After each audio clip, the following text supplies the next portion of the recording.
سیرت کے سلسلے کو چلاتے ہوئے پچھلے جمعے شیب ابی طالب کا ذکر کر کے اس کی آخری باتوں کو پہنچے تھے۔ شیب ابی طالب کے ایام 7ویں نبوی سے لے کے 10ویں نبوی تک کے، مطلب حضور علیہ السلام کو نبوت ملے 7 سال ہو چکے تھے جب شیب ابی طالب شروع کا اس کی محصوری والی زندگی یا اس کا محصوری اور قید والا وقت اور معاشی اور سماجی ہر طرح کا بائیکاٹ، تقریباً 7 سال گزر چکے ہیں نبوت ملنے جب وہ شروع ہوا۔ اور جب آپ علیہ السلام شیب ابی طالب سے باہر آئے تو اس وقت نبوت کا 10واں سال۔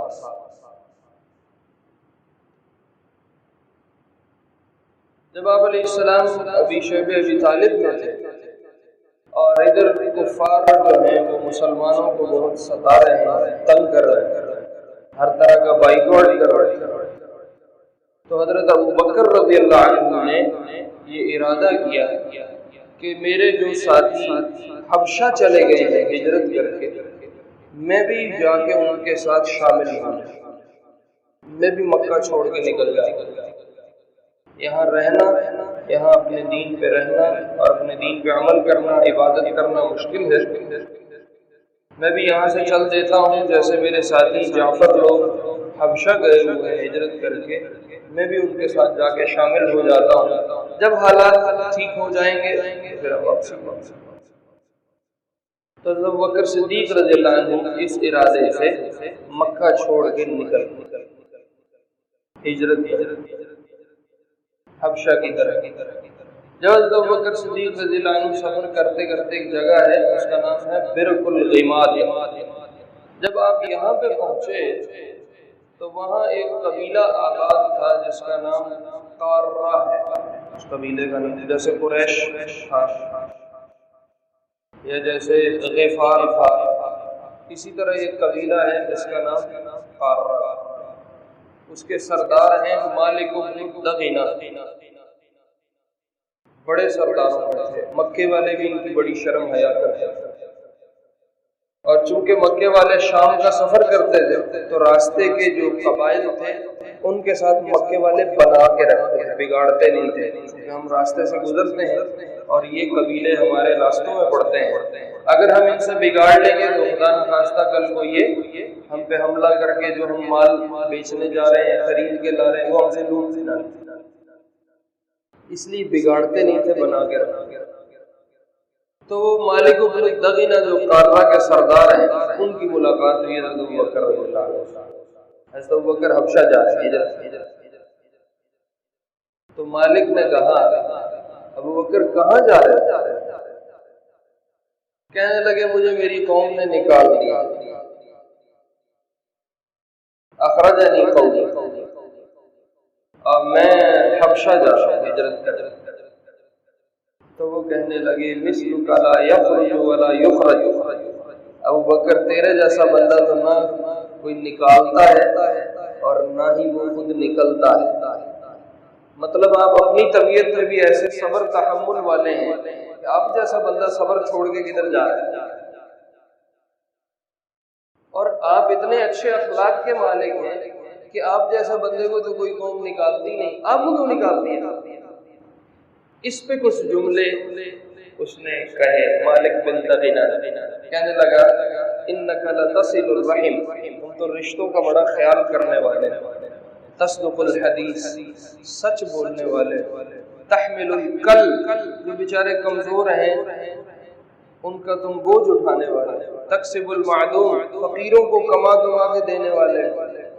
وتعین علی نوائب الحق، لوگوں پہ جب مصیبت آتی ہے تو تم ان کے کام آنے والے ہو، تمہارے جیسا بندہ کوئی قوم کیوں نکالے؟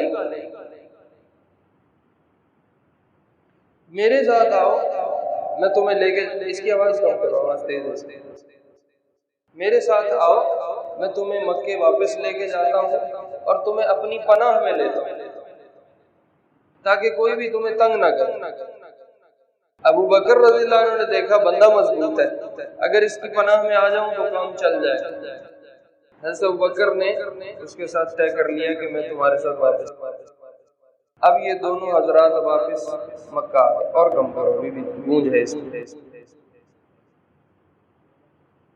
اب یہ دونوں حضرات مکے آئے، اس مالک بن دغینہ نے کعبے کا طواف کیا۔ طواف کرنے کے بعد سرداروں سے ملاقات کی اور سرداروں سے کہنے لگا کہ اس جیسا بندہ تو نہ نکلتا ہے نہ نکالا جاتا ہے، تم نے اس کو کیوں اتنا ناک میں دم کیا کہ یہ جانے کو پھر رہا ہے؟ میری سن لو، آج کے بعد ابو بکر میری پناہ میں، اس کو کوئی بندہ تنگ نہ کرے، یہ جب تک یہاں رہے آرام سے رہ سکتا ہے۔ وہ مکے والے سردار تھے، ان سے بگاڑتے بھی نہیں تھے۔ وہ مالک سے کہنے لگے ہمیں آپ کی پناہ منظور ہے، ہم اس کو کچھ نہیں کہیں گے، لیکن ہماری ایک شرط یہ ہے کہ ابو بکر جتنی نمازیں پڑھتا ہے پڑھے، ہمیں کوئی مسئلہ نہیں، جتنی قرآن کی تلاوت کرتا ہے، ذکر تسبیح پڑھتا ہے، کرتا رہے، ہمیں کوئی مسئلہ نہیں، لیکن یہ سب کچھ چھپ کے کرے گا، اعلانیہ نہیں کر سکتا۔ اگر یہ اعلانیہ کرے گا ہم آپ کی پناہ کو باقی نہیں رکھیں گے، یہ ہماری ایک ہی شرط۔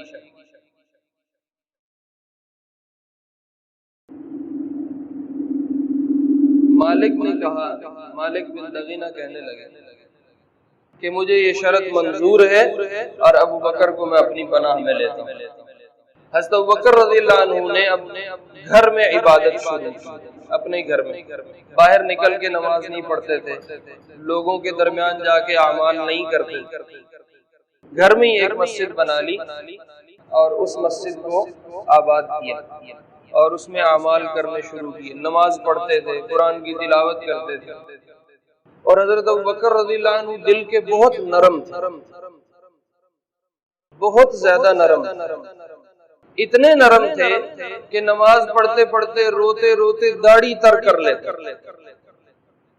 اور قرآن کی تلاوت کرتے کرتے آواز اتنی اونچی ہو جاتی تھی کہ اڑوس پڑوس کے لوگ بھی جمع ہو جاتے۔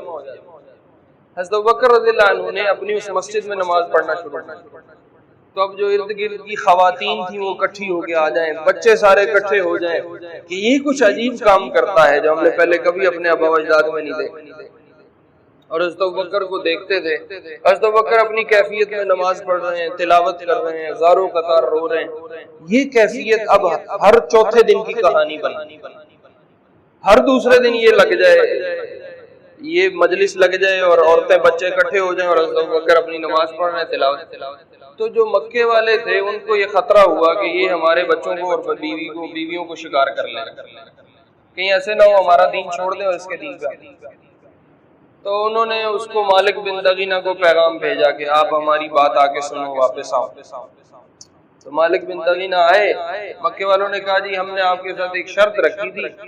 ابو بکر اس شرط کی رعایت نہیں کر رہا، اس سے کہو یا اس شرط کا پابند رہے یا آپ کی پناہ آپ کو واپس کر۔ مالک بن دغینہ نے کہا حضرت ابو بکر رضی اللہ عنہ سے کہ بھائی ہم نے آپ کے ساتھ ایک شرط رکھی تھی، اگر اس شرط کی پاسداری کرتے ہو تو میں اپنی پناہ رکھتا ہوں، اگر اس شرط کو چھوڑتے ہو تو پھر میری پناہ آج کے بعد نہیں ہوگی۔ ابو بکر رضی اللہ عنہ فرمانے لگے میں تمہاری پناہ چھوڑتا ہوں اور اپنے رب کی پناہ میں آتا ہوں، میں اپنی یہ عبادت نہیں چھوڑتا۔ یاد رکھو میرے عزیزو، ایمان والے کی انفرادی عبادات، نمازیں ہوں، نوافل ہوں، تسبیحات ہوں، تلاوتیں ہوں، اذکار ہوں، کچھ بھی، اس سے کفر پہ کوئی اثر نہیں ہوگا۔ تو کرو اپنا جو کرو، اپنی نماز پڑھنی پڑھو، جس رب کو سجدہ کرتے ہو کرو، جو ذکر تلاوت کرنی ہے کرو، ہمیں تمہارا کوئی مسئلہ نہیں۔ ہمیں مسئلہ تب ہے جب تم ہمارے کفر کو غلط کرو، پھر ہماری آپ کی نہیں بنتی، پھر ہم آپ کی ٹکر پہ آئیں گے، مقابلے پہ آئیں گے۔ اس لیے کفر کو جب بھی مسئلہ بنتا ہے ایمان والے سے، وہ تب بنتا ہے جب یہ مقابلے پہ آ جائے اور یہ کہنا شروع کر دے کہ آپ کا کفر غلط ہے، آپ کے بتوں سے کچھ نہیں ہوتا، آپ کے خداؤں سے کچھ نہیں ہوتا، نہ نفع کے مالک ہیں نہ نقصان کے مالک ہیں، خدا ایک ہے، اکیلا ہے۔ اب کفر کہتا ہے ہم مقابلے پہ، اب ہماری آپ کی نہیں بنی۔ یہی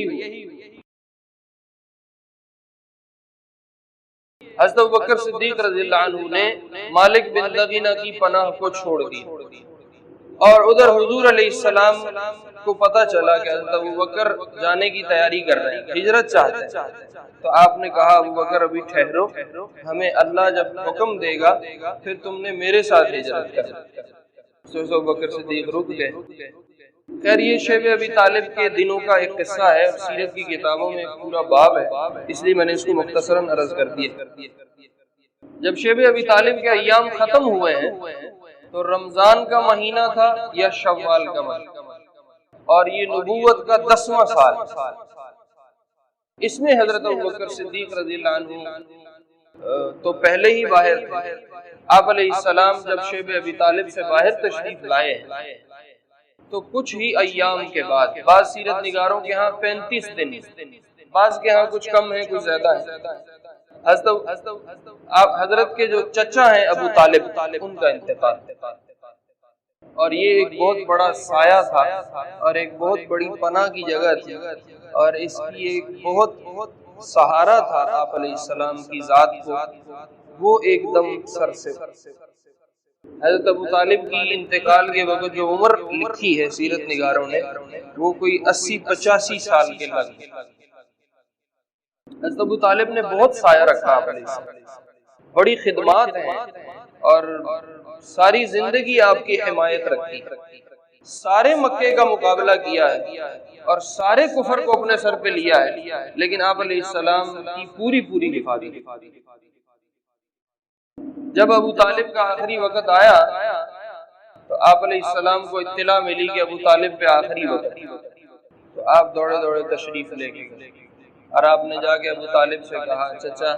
ایک دفعہ میرے کان میں کلمہ پڑھ دو کہ میرے پاس ایک حجت ہو جائے جو کل قیامت کے دن میں اپنے رب کے حضور پیش کر کے تمہیں شفاعت کر کے بچا۔ ابو طالب کی بدقسمتی کہہ لو یا تقدیر کا لکھا کہہ لو یا اللہ کی بے نیازی، اللہ بے نیاز ذات ہے۔ ابو جہل وہاں بیٹھا ہو، اس نے دیکھا کہ محمد اس کو دعوت دے رہا ہے اور کلمہ پڑھنے کا۔ ابو جہل کہنے لگا ابو طالب اپنے باپ کی ملت کو چھوڑ رہے ہو، لوگ کیا کہیں گے، اپنے باپ کی دین اور مذہب کو چھوڑ کے مر گیا، اور مکے کی عورتیں کیا کہیں گی، یہ آگ سے ڈر گیا۔ تو ابو طالب کے جو آخری الفاظ زبان سے نکلے وہ تھے علی ملت عبد المطلب، میں محمد کی ملت اور دین پہ نہیں جا رہا، میں عبد المطلب کی ملت اور دین پہ جا رہا۔ اور اس کی روح قبض ہو گئی اور وہ دنیا سے انتقال۔ آپ کو اس کا بہت صدمہ ہو، ابو طالب کی وفات کا الگ صدمہ تھا اور ایمان قبول نہ کرنے کا الگ صدمہ، یہ دو صدمے جمع ہو، اور اس پہ تیسری یہ ہوئی کہ 3-4 دن ہی ابھی گزرے تھے حضرت خدیجہ کا انتقال ہو گیا، یہ ایک اور غم آ گیا۔ اور آپ علیہ السلام اس سال کو اپنی گفتگو میں عام الحزن کہتے ہیں، حزن عربی میں کہتے ہیں غم کو، غم کو عربی میں حزن کہتے ہیں، اور غمگین کو عربی میں حزین کہتے ہیں، اور سال کو عربی میں عام کہتے ہیں۔ تو آپ اپنی گفتگو میں جب اس 10ویں سال کو یاد کرتے تھے تو آپ فرماتے تھے یہ میرے لیے عام الحزن تھا، کہ اس میں ابو طالب بھی گئے اور بغیر ایمان کے گئے، اور اس پہ خدیجہ کا بھی انتقال۔ اچھا، ابو طالب کے ایمان پہ پھر اختلاف پڑ گئے بعد کے سیرت نگاروں میں، کچھ نے ان کے ایمان کو ثابت کیا۔ ہمارے جو اہل تشیع حضرات ہیں وہ ابو طالب کے ایمان کے قائل ہیں کہ ابو طالب مسلمان ہوتے ہیں، چونکہ وہ کہتے ہیں کہ حضرت علی خود ان کے ہاں کیا کچھ ہیں، اس پہ وہ حضرت علی کے والد ہیں اور باپ ہیں، تو پھر ان کو حضرت علی کی رعایت کرتے ہوئے ان کو زور زبردستی ابو طالب کو ایمان میں شامل کرنا پڑا۔ اہل السنہ کے ہاں ابو طالب کا ایمان ثابت نہیں، اور وہ عبد المطلب کی ایمان پہ ہی اور ملت پہ ہی دنیا سے رخصت۔ اور اہل السنہ ابو طالب کے ایمان کے قائل نہیں، اس میں اہل تشیع حضرات جو روایت پیش کرتے ہیں وہ روایت حضرت عباس سے ثابت، حضرت عباس رضی اللہ عنہ کے واسطے سے وہ کہتے ہیں کہ ابو طالب آخری وقت میں کلمہ پڑھ گئے تھے، لیکن حضرت عباس رضی اللہ عنہ کے واسطے سے ایک روایت بخاری میں موجود ہے، اور بخاری میں روایت ہو جانا یہ ایک بہت مضبوط دلیل ہے۔ اگر آپ کہیں بخاری پڑھو یا آپ کو پڑھنے کا موقع ملے، ترجمہ ہی پڑھ سکتے ہو، تو اس میں باب صفت ابی طالب ایک باب ہے، اس میں حضرت عباس رضی اللہ عنہ کی روایت امام بخاری لائے ہیں کہ حضرت عباس نے آپ علیہ السلام سے پوچھا، یا رسول اللہ، ابو طالب نے ساری زندگی آپ پہ لگائی اور ساری زندگی آپ کی حمایت اور حفاظت کی ہے، اس کو آپ کی وجہ سے کتنی رعایت ملے گی؟ تو آپ علیہ السلام نے فرمایا، ابو طالب کا حال اللہ نے مجھے دکھایا ہے، وہ سارے جسم کو چھوڑ کے ان کا عذاب صرف پاؤں تک محدود ہے، باقی جسم کو عذاب نہیں ہوتا۔ اگر میں ان کی سفارش نہ کرتا تو وہ پورے ہی عذاب میں غرق ہو جاتے، یہ میری وجہ سے رعایت ملی ہے۔ علامہ سہیلی ایک امام ہے، وہ فرماتے ہیں چونکہ ابو طالب ساری زندگی پورے کے پورے حضور کی حمایت اور تائید میں غرق رہے، اللہ نے سارے جسم کو عذاب سے بچایا ہے، لیکن قدم چونکہ ملت عبد المطلب پہ کھڑے رہے اس لیے قدموں کو عذاب پڑا۔ بہرحال ابو طالب کے جو ایمان کی بات ہے اس میں اہل السنہ کا عقیدہ یہ ہے کہ ابو طالب جو ہے وہ ایمان کے بغیر دنیا سے گئے، اور حضرت خدیجہ رضی اللہ عنہ کا انتقال بھی اسی سال میں ہوا، اور حضرت خدیجہ کا حضور سے کیا لگاؤ ہے، کتنا اہتمام تھا، ذات کتنا تعلق تھا، اس پہ ایک پورا بیان مستقل ہو سکتا ہے۔ حضرت خدیجہ رضی اللہ عنہ کی آپ سے شادی تقریباً 25 سال چلی، اور 25 سال یہ ساتھ رہا ہے، اور آپ نے اس پہ کوئی اور شادی نہیں دی۔ شیب ابی طالب میں حضرت خدیجہ نے ساتھ گزارا کیا۔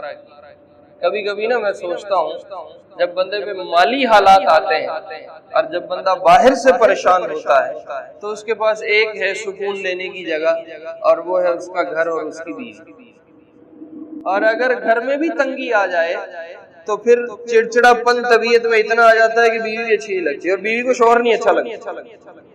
اس شیب ابی طالب میں آپ کے ساتھ خدیجہ نے گزارا کیا ہے، اور آخری وقت تک آپ پہ جان دیتی گئی ہے، اور کہیں اس کی زبان پہ یہ شکوہ نہیں آیا کہ میں کہاں پہ تھی اور میرا کتنی تجارت تھی اور میں کتنی رئیس مرتبے کی مالک تھی اور میں آپ کے ساتھ رول گئی ہوں، اور شیب ابی طالب میں مجھے دھکے کھانے پڑ رہے ہیں اور مجھے لوگوں کی باتیں سننی پڑ رہی ہیں اور میرا سارا مال بھی چلا گیا، کہیں یہ شکوہ خدیجہ کی زبان پہ نہیں۔ میرے پیارو، گھر کبھی بھی چیزوں سے آباد نہیں ہوتی، میاں بیوی کا تعلق چیزوں سے بننے والا نہیں ہے۔ اب لوگوں کا یہ ذہن بن گیا ہے، بیٹی کو رخصت کر رہے ہو اس کو ٹرک بھر کے سامان کا دے تو اس کا گھر آباد ہو جائے۔ ارے چیزوں سے گھر آباد نہیں ہوتے۔ شیب ابی طالب میں کون سا سامان؟ نہ کوئی فریج ہے، نہ فریزر ہے، نہ اے سی ہے، نہ پلاٹ نام لگایا ہے، نہ گاڑی لے کے دی ہے، نہ ہونے والے اپنے داماد کو کچھ دیا ہے، نہ اس کے نام لگایا ہے، کچھ بھی نہیں۔ بلکہ جو خدیجہ کے پاس تھا وہ بھی سارا بک بکا کے ختم ہو گیا، اور فاقوں پہ نوبت آ گئی اور درختوں کے پتے چاپنے پہ مجبور ہو گئے، لیکن کہیں پہ آپ کو خدیجہ کی زبان پہ شکوہ نہیں ملا۔ اس لیے کہ میاں بیوی کا تعلق جب بھی بنے گا، گھر جب بھی آباد ہوگا، اس کی بنیاد اخلاق ہے، برداشت کرنا ہے، پینا ہے، سہنا ہے، زبان کے بول کا میٹھا ہونا ہے، پھر چاہے خیموں میں رہ لو، چاہے بڑی بڑی کوٹھیوں اور بنگلوں میں رہ لو۔ اگر یہ صفات موجود ہیں تو کسی خیمہ بستی میں بھی گزارا ہو جائے گا۔ اگر یہ صفات موجود نہیں ہیں، بڑے سے بڑے رئیس خاندان میں شادی کر لو، بچی آنے والی کئی ٹرک سامان کے بھر کے لے آئے، گھر آباد نہیں ہوں گے، 6 مہینے 7 مہینے بعد طلاق ہو جائے۔ اس لیے میں والدین سے کہتا ہوں، اگر بچیوں کے والد ہیں، والدہ ہیں، تو بچیوں کی یہ تربیت کریں کہ ان کو برداشت کرنا آئے، سہنا آئے، پینا آئے، گزارا کرنا آئے، شوہر کی خدمت کرنی آئے، ہر طرح کے حال میں شوہر کا ساتھ دینا آئے۔ تو وہ گھر کسی پیاز کی روٹی کھانے والا کیوں نہ ہو، وہ گھر چل جائے، اس کی زندگی بسر ہو جائے۔ اور اگر بچی کو یہ کرنا نہیں آتا یا لڑکے کو یہ باپ نے نہیں سکھایا تو ان کو جتنا مرضی آپ کھلاتے پلاتے رہو، جتنے مرضی ان کے وظیفے خرچے دے لو، لگا لو، یہ گھر کبھی آباد نہیں۔ آپ علیہ السلام نے فرمایا کبھی کبھی نا یاد کرتے تھے خدیجہ کو، بہت یاد کرتے تھے۔ خدیجہ جب چلی گئی دنیا سے، رخصت ہو گئی، اس کے بعد پھر اور شادیاں کی ہیں، سودا بنت زمعہ آئی، پھر حضرت عائشہ آئی، پھر وہ آگے تفصیل ہے، ہم سیرت میں اس کو کریں گے ذکر۔ حضرت خدیجہ کے ہوتے ہوئے آپ نے شادی نہیں کی، تو کبھی کبھی حضرت خدیجہ جب یاد آتی تھی تو آپ یاد کر کے ان کی صفات کو بیان کیا کرتے۔ تو حضرت عائشہ فرماتی ہیں مجھے اندر ہی اندر محسوس ہوتا تھا کہ اتنا کیوں خدیجہ کو یاد کرتا۔ تو ایک دن کہہ دیا، کہا یا رسول اللہ آپ کو اللہ نے بہتر بدلے دے دیے، خدیجہ سے اچھی خواتین آپ کے نکاح میں آ گئی ہیں، آپ ابھی بھی خدیجہ کو یاد کرتے ہیں۔ تو آپ فرمانے لگے ما ابدلنی اللہ خیرا منہا، عائشہ اللہ نے اس سے بہتر عورت مجھے نہیں دی۔ کیسے؟ فرمایا آمنت بی اذ کفر بی الناس، خدیجہ میرے پہ اس وقت ایمان لائی جب لوگوں نے مجھے جھٹلا کے کفر کر دیا، وصدقتنی اذ کذبنی الناس، اور اس خدیجہ نے میری اس وقت تصدیق کی جب لوگ مجھے جھٹلا کر کے دھتکار رہے تھے اور میری تکذیب کر رہے تھے اور مجھے کہہ رہے تھے یہ جھوٹا نبی ہے، یہ جادوگر ہے، یہ فلاں ہے، یہ فلاں ہے، یہ فلاں ہے۔ خدیجہ نے اس وقت میری تائید کی، میری تصدیق کی۔ وواسطنی بمالہا، اور خدیجہ نے اپنا مال میرے پہ لگایا، اذ حرمنی الناس، جب لوگوں نے اپنا مال میرے سے چھین کے مجھے محروم کر دیا۔ ورزقنی اللہ ولدہا، اور اللہ نے ابراہیم کے علاوہ ساری اولاد مجھے خدیجہ سے دی ہے۔ اذ حرمنی اولاد الناس، جب مجھے کسی اور عورت کی اولاد نہیں ملی تھی، اس لیے میں خدیجہ کو اتنا یاد کرتا۔ ایک دفعہ بکری ذبح کی، ایک بکری ذبح کی تو اس کے گوشت کے جو اچھے اچھے ٹکڑے تھے وہ الگ کیے اور خادمہ کو بلا کے فرمایا یہ فلاں عورت کو دے آؤ، یہ فلاں عورت کو دے آؤ، یہ فلاں عورت کو دے آؤ۔ یا رسول اللہ آپ ان کو کیوں بھجوا رہے ہیں؟ آپ کے اپنے گھر میں مستورات ہیں۔ تو آپ نے فرمایا وہ فلاں بھی خدیجہ کی سہیلی تھی، وہ فلاں بھی خدیجہ کے تعلق والی تھی، وہ فلاں بھی خدیجہ کے تعلق والی تھی۔ جیسے خدیجہ کے ساتھ مجھے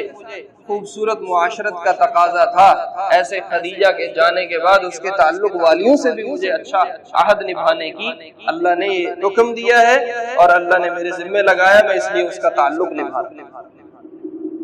اس سے علماء نے لکھا ہے کہ مرنے کے بعد والدین کے ملنے والوں سے اچھا تعلق نبھانا یہ ایمان اور دین کا حصہ ہے۔ آپ علیہ السلام کے پاس ایک صحابی آئے، کہا رسول اللہ سب سے افضل عمل بتاؤ۔ آپ نے فرمایا تیرا باپ زندہ ہے؟ کہا نہیں، چلا گیا، انتقال ہو گیا۔ آپ نے فرمایا اپنے باپ کے ملنے جاننے والوں کے ساتھ اچھا تعلق نبھاتے رہو، یہ سب سے افضل عمل ہے۔ تو اس لیے جو والدین دنیا سے چلے گئے ہیں جن کے، ان کے دوست احباب کے ساتھ اچھا تعلق نبھانا اس کی ایمان نے اور دین نے ہمیں ترغیب دی اور اس کو افضل عمل بتایا ہے۔ اس لیے میں پرسوں ترسوں ایک ڈاکٹر صاحب کے پاس بیٹھا ہوا تھا، وہ کہتے ہیں ہمارے والد جب زندہ تھے تو وہ جس سے سبزی اور گوشت لیتے تھے اس کے پاس آ کے 1-2 گھنٹے بیٹھتے تھے، گپ شپ لگاتے تھے اور پھر سبزی گوشت لے کے گھر کو چل دیتے تھے۔ کہا اب والد دنیا سے چلے گئے ہیں، اب میں مصروف ہوں، ڈاکٹر ہوں، کلینک ہے، ہسپٹل ہے، میں اب یہ نہیں کر سکتا، لیکن میں کبھی کبھی اپنی سبزی لینے جاتا ہوں اور میں سبزی والے کے پاس کچھ دیر بیٹھ کے آتا ہوں اور اس کو بتا کے آتا ہوں کہ میرا والد تیرے پاس بیٹھتا تھا، تو میں اپنے والد کا حق نبھاتے ہوئے اب کچھ دیر تیرے پاس بیٹھتا ہوں، کچھ اس کو اپنے پاس سے ہدیہ کرتا ہوں، اس کو جوس ووس پلا دیا، تو سبزی والا خوش ہو جاتا ہے، وہ گوشت والا خوش ہو جاتا ہے کہ جی یہ میرے والد، ان کے والد کا تعلق تھا، اب یہ ڈاکٹر صاحب اپنا تعلق نبھا۔ تو ایک بہت بڑی نیکی۔ اب نا میرے عزیزوں میں بات لمبی ہو رہی، مجھے بات ختم کرنی ہے۔ اب رسمی تعلق رہ گیا۔ اب جب باپ دنیا سے جاتا ہے تو لوگ کہتے ہیں جی ابھی جنازہ نہ کروانا، میں باہر سے آؤں گا، میں آخری دیدار کر لوں، جنازے میں شریک ہو جاؤں، پھر باپ کو دفن کروں۔ یہ رسم تو نبھاتے ہیں لیکن اس کے بعد ساری عمر کبھی باپ یاد ہی نہیں آتی، کبھی باپ کی قبر پہ ہی نہیں گئے، کبھی اس تعلق کو ہی نہیں نبھایا، کبھی والد کے تعلق والوں کو ہی نہیں پوچھا، کبھی ان سے سلامی نہیں لیا۔ وہ کہتے تھے ابا نال ساڈا تعلق ہے سی، اور ابا ٹر گئے سن پوچھتا ہی نہیں۔ تو جیسے ہم یہ رسم نبھاتے ہیں کہ آخری دیدار کریں، اس کے جنازے میں شریک ہوں، اپنے باپ کو آخری دفعہ دیکھیں، اور ہم اس کے لیے سفر کر کے باہر سے آتے ہیں اور ہم باپ کے جنازے کو روک کے رکھتے ہیں، ماں کے جنازے کو روک کے رکھتے ہیں، ایسے ماں کے تعلق والیوں کے ساتھ تعلق باقی رکھنا، باپ کے تعلق والوں کے ساتھ تعلق نبھانا، یہ ایمان کا حصہ ہے، اس کی ترغیب اللہ رب العزت